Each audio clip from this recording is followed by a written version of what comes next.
오늘 테슬라의 주가가 8%에 가까운 상승을 보여주었습니다. 이번 영상에서는 오늘 주가 상승을 견인한 요인들을 정리해 보겠습니다. 먼저 나스닥의 경우 1% 상승을 하였고 동부시간 오후 2시 지난 11월 FOMC 회의록에서 피복과 관련된 가능성이 나오며 조금의 추가 점프를 보여주었습니다. 오늘 발표된 주요 매크로 데이터를 확인해보면 실업수당 청구는 24만 명으로 컨센보다 높게 나왔으며 이는 페드의 기준금리 상승폭이 둔화되는 피복 가능성을 높여주는 지표입니다. 페드의 기준금리 인상 논리가 인플레이션이 너무 높기에 기준금리 인상으로 수요를 줄여 인플레이션을 낮추는 것이며 동시에 고용지표가 탄탄해서 금리 인상을 충분히 소화할 수 있다는 것입니다. 그런데 지난 CPI의 경우 전체 CPI와 코어 모두 떨어지는 모습이 확인되었고 이번 고용지표는 고용시장이 조금씩 약화되고 있다는 것을 보여줌으로써 페드의 기준금리 인상 논리의 밑바탕이 되는 인플레이션과 고용이 모두 정반대의 모습을 보여주기 시작한 것입니다. 동시에 동부시간 오후 2시에 발표된 지난 11월 FOMC 회의록 덕분에 시장이 소폭 상승하였는데 이는 회의록 안에서 조만간 금리 인상 속도를 낮추는 피봇을 시행하는 게 적절하다고 다수의 연준 위원들이 동의했다는 표현이 포함되었기 때문입니다. 그렇기 때문에 다가오는 12월 FOMC에서 피봇이 실현될 가능성에 대한 기대감이 시장에 선반영될 가능성이 높으며 실제 12월 14일 발표를 통해 피봇이 이루어진다면 다시 한번 밸류에이션에 사용되는 할인율 감소로 기술주와 성장주 중심의 회복이 나올 가능성이 높습니다. 한동안 시장 전체 분위기와 움직임은 12월 FOMC의 피봇 여부와 연준의 최종 금리에 대한 언급 및 인플레이션과 고용과 관련된 매크로 지표에 의해 크게 영향을 받을 수밖에 없는 환경입니다. 이런 매크로 상황을 고려하더라도 오늘 테슬라 주가의 8% 상승은 상당히 눈에 띄는 상승입니다. 확인된 다양한 이벤트들을 모두 살펴보겠지만 가장 핵심은 펀더멘털로부터 너무나 벗어난 과매도 구간이 있었고 이를 시장이 동의하는 징표가 다양한 곳에서 확인이 되었기에 사실 아직 많이 부족하지만 그나마 큰 폭의 회복이 오늘 이루어졌다고 판단됩니다. 가장 대표적인 예가 정말 오랫동안 테슬라에 대해 부정적인 평가를 내리던 시티그룹의 투자 의견 상향입니다. 시티그룹 같은 경우 정말 오랫동안 테슬라의 매도 의견을 유지하다가 오늘 비로소 보유 의견으로 상향을 하며 목표가를 올렸는데 보통 목표가만 변화할 때보다 투자 의견이 바뀔 때 주가에 더 큰 영향을 주게 됩니다. 이렇게만 말을 하면 또 시티그룹이 정말 대단한 기관이라고 큰 착각을 하는 분들이 나올 수 있기에 어떤 상황인지 정리를 하고 넘어가겠습니다. 먼저 절대 다수의 월가 기관들은 테슬라에 대해 제대로 된 평가를 한 적이 거의 없으며 이는 기록을 통해 확인이 가능합니다.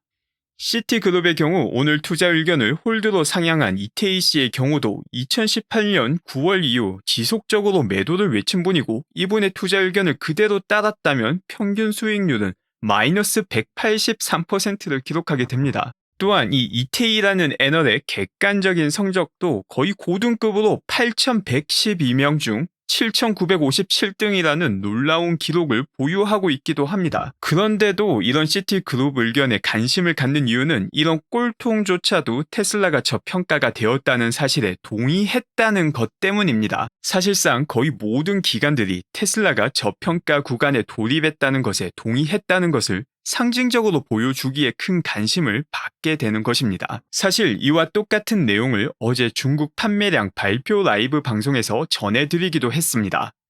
최근 단기 주가가 정말 많이 빠져서 쉽지 않은 것은 사실인데 또 동시에 바꿔 말하면은 그만큼 매력적이다라는 것도 같은 말입니다.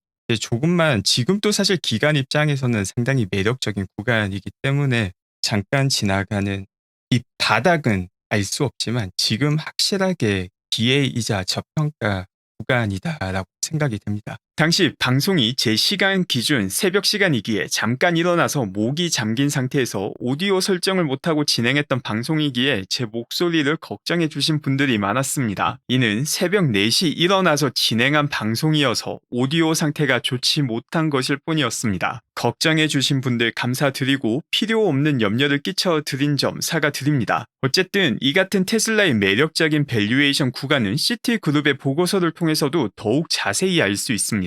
시티그룹의 보고서에는 투자 의견을 보유로 상향하는 3가지 이유가 나와 있으며 사실상 꼴통 애널리스트 성적에 걸맞게 제 채널에서 과거 모두 다루었던 포인트들을 이제야 가지고 나왔습니다. 최근 주가 하락으로 테슬라 투자 리스크 대비 보상이 아주 커진 상태이기에 투자 의견을 보유로 상향하며 구체적인 3가지 키포인트를 제시합니다. 첫 번째는 2023년 EPS 대비 30이라는 낮은 멀티플이 되었다는 점입니다. 멀티플이 낮아도 너무 낮아졌기에 과거 테슬라에 대해 동의하지 못한 점이 충분히 반영된 주가라고 판단했다고 밝혔으며, 두 번째는 최근 테슬라의 미래 EPS 추정치를 낮췄음에도 불구하고 여전히 시장의 컨센보다 높은 추정치를 가지고 있다는 점입니다. 즉, 시장의 미래 테슬라 EPS 컨센이 낮아도 너무 낮은 상태라는 의미입니다. 셋째로 여전히 매크로 환경 및 경쟁력과 관련된 우려가 있지만 IRA를 통해 장기 경쟁력이 개선될 가능성이 높다고 판단한다고 밝혔습니다.